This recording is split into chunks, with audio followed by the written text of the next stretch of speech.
So my son has actually been cutting and buzzing his own hair for a couple of years now. So when the electric shaver came in, he was really curious to see how it compared to the other ones he's used before.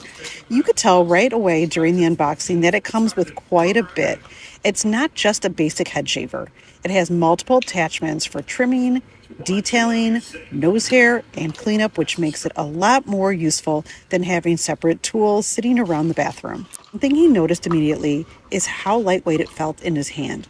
Some clippers and shavers can feel bulky or awkward, but this one has a comfortable grip and the floating heads seem like they're moving really smoothly around your head and neck area. Since he cuts his own hair, that's a big deal because you want something easy to maneuver and not irritating on the skin. Digital battery display is also really nice because you can actually know how much charge you have left instead of guessing. Cordless, rechargeable, and waterproof too, so you can use it wet or dry depending on your preference. Someone who likes maintaining your own haircut at home or keeping a shaved look without spending money at the barber every couple weeks, this honestly seems like a really practical option.